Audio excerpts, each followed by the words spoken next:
আজকে প্রকৃতির সাথে নিবিড় সম্পর্কযুক্ত একটি উৎসবকে নিয়ে আলোচনা করব। অম্বুবাচী বা আমাতি হিন্দু ধর্মের একটি বাৎসরিক উৎসব। এটি প্রত্যেক বছর আষাঢ় মাসের 7 তারিখ থেকে 10 তারিখের মধ্যে 3 বা 4 দিন ধরে পালন করা হয়। হিন্দু সমাজের মানুষের মধ্যে এই তিথিটি একটি পবিত্র অনুষ্ঠান। এই কদিন আসাম, পশ্চিমবঙ্গ ও উড়িষ্যায় বিভিন্নভাবে এটি পালন করা হয়। ধর্মীয় বিশ্বাস মতে এই সময় পৃথিবী বা ধরিত্রী মাতা রজময়ী বা ঋতুময়ী হয়, আর তাকে মাতৃরূপে কল্পনা করে এই কয়েকদিন মাটি খনন, যেমন হাল চাষ, গাছ লাগানো, গৃহপ্রবেশ ও শুভ বিবাহ ইত্যাদি বন্ধ থাকে। হিন্দু নারীরা ঋতুময়ী হলে মন্দিরে প্রবেশ করেন না। অনুরূপে অম্বুবাচীর সময় ঠাকুরঘর বা মন্দিরের দরজা বন্ধ থাকে। কিছু কিছু জায়গায় এই 3 দিন ব্রত পালন ও পিঠে পায়েস খাওয়ার প্রচলন আছে। আবার অনেকে এই সময় শাকপাতা খান না।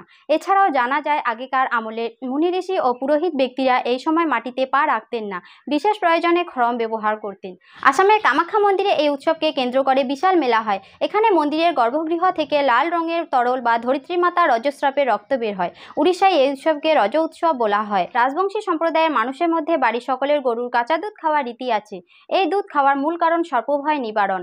পাশাপাশি ছোট ছোট ছেলেমেয়েরা রাস্তার পাশে ফুল পাতা দিয়ে ঘর তৈরি করে বাজার ফেরত মানুষের কাছ থেকে মরশুমি বিভিন্ন ফল চেয়ে নেয়। প্রসাদ হিসেবে যেমন আম, কাঁঠাল, আনারস ও দুধ থাকে, তেমনি বাজার থেকে নিয়ে আসে খেজুর, লটকন, পানিয়াল, জাম ও কুচুলি ইত্যাদি।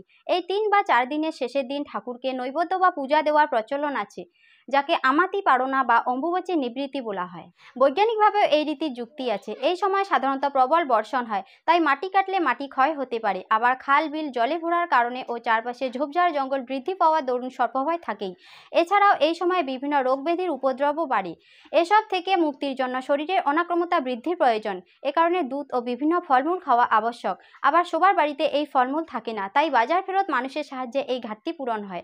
এইভাবে মানুষ মানুষের পাশে থেকে এই আমাতি বা অম্বুবাচী উৎসব শেষে হয়ে ওঠে প্রকৃতি পূজা।